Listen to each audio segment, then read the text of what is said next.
Kung ikaw ang tatanungin, ano ang mga maling ugali ang dapat baguhin sa'yo pagdating sa usaping pera?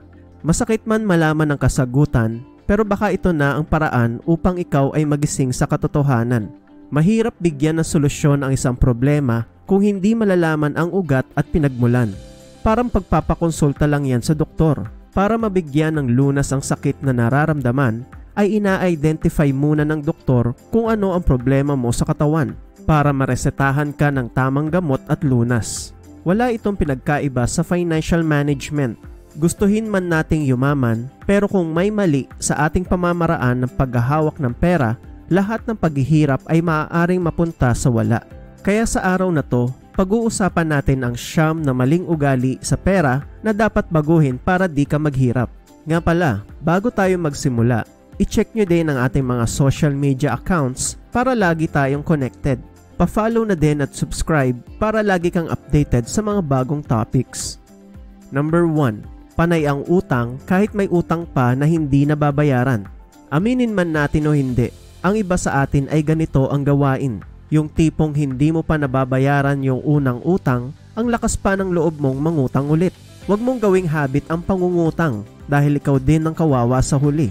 May mga iba din na ang pambayad ng utang ay perang inutang din. Tandaan mo na hindi masusolusyonan ng isang problema ng isa pang problema. Kaya ang advice ko sa mga taong palautang, make sure na kapag nangutang ka ay may plano at kakayahan ka din magbayad.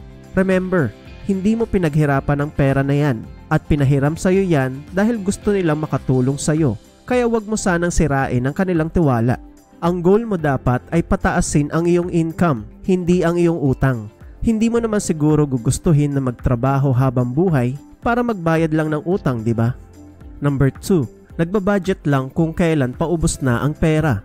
Madalas ang iba sa atin ay napapagastos agad the moment na makuha na ang sweldo sa ATM. Mas excited pang gumastos sa mga gala at bisyo kaysa sa pagtatabi ng ipon o kaya'y pang insurance. After that, biglang magugulat kung bakit konti na lang ang natira sa perang sinahod at tsaka pa lang sila magbabudget. Hindi ito praktikal. Kaya ka madalas kinakapos ay dahil sa habit na gastos muna bago mag-budget. Kung gusto mo ng tunay na pagbabago in your financial management, simulan mo sa pagbabudget ng maayos. Unahin ang savings bago ang expenses.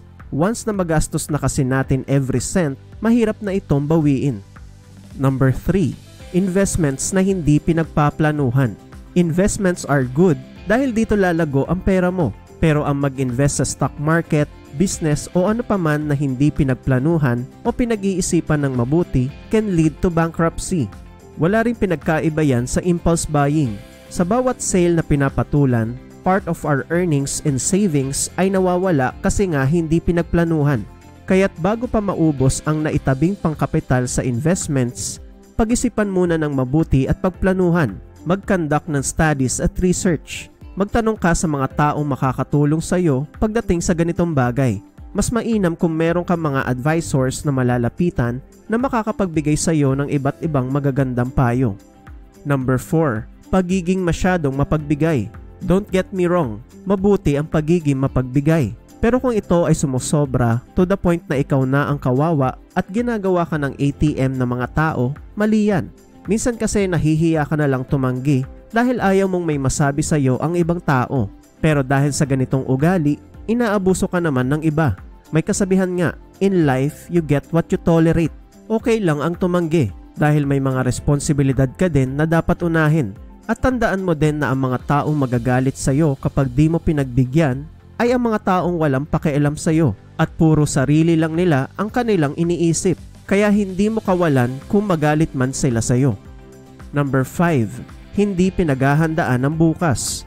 Namumuhay ka ba sa motto na YOLO o you only live once? Kung saan ang iniisip mo lang ay ang kasalukuyan.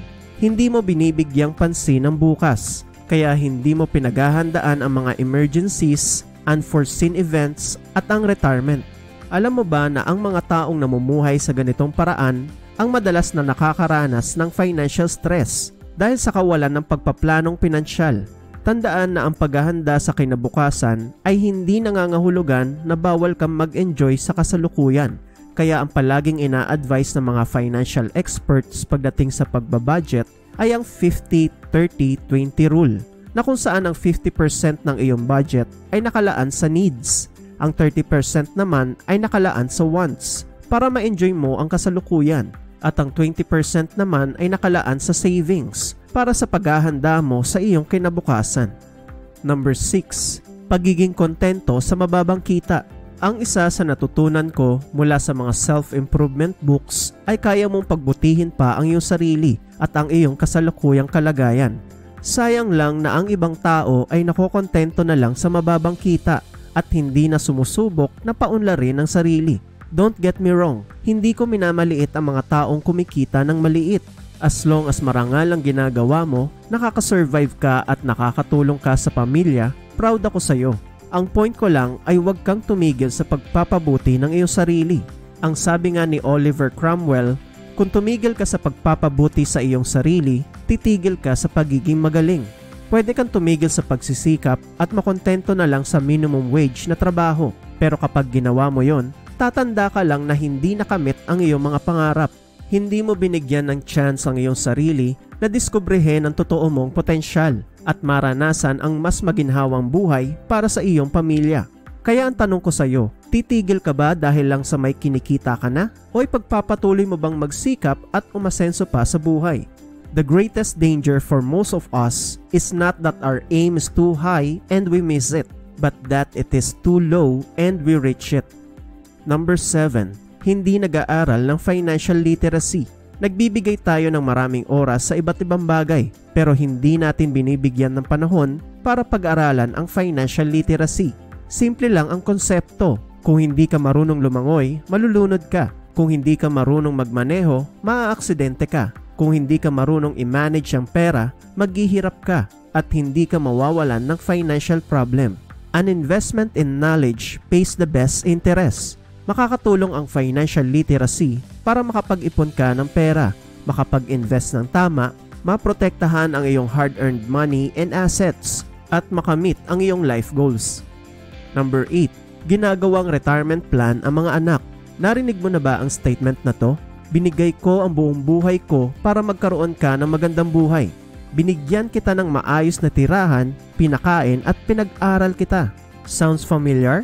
Utang na loob nga ba ng mga anak ang pagpapalaki sa kanila ng kanilang magulang? Ano sa tingin mo? I-comment sa baba ang iyong sagot.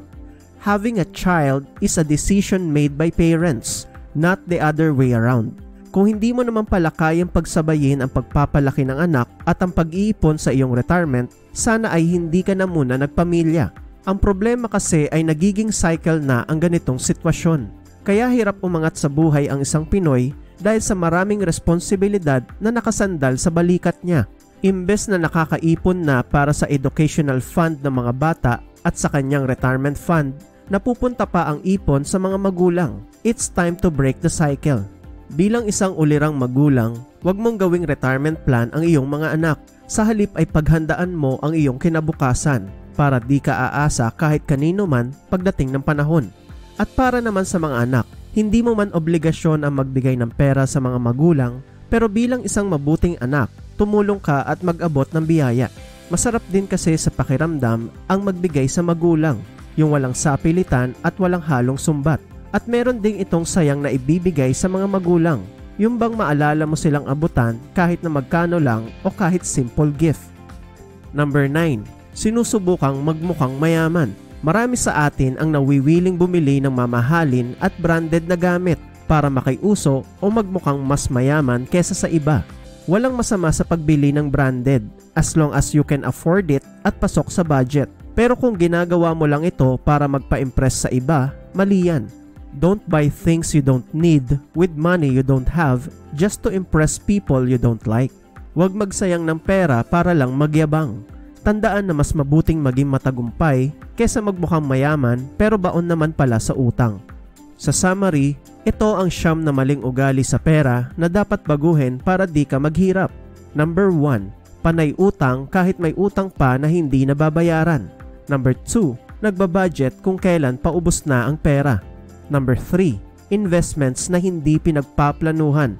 Number 4. Pagiging masyadong mapagbigay. Number 5. Hindi pinaghahandaan ng bukas. Number 6. pagiging kontento sa mababang kita. Number 7, hindi nag-aaral ng financial literacy. Number 8, ginagawang retirement plan ang mga anak. Number 9, sinusubukang magmukhang mayaman. Sa tinalakay natin na 9 na maling ugali, alin sa mga ito ang pinaka-umuubos sa pera ng mga Pinoy? I-comment sa baba ang iyong kasagutan. Kung nagustuhan mo ang ating lesson sa araw na ito, huwag mong kalimutang i-like at i-share ang ating video. Mag-follow at mag-subscribe ka na din sa aming social media accounts. This is Empowering Pinoy saying, if you want something you never had, you have to do something you've never done. Stay safe and stay empowered, Pinoy.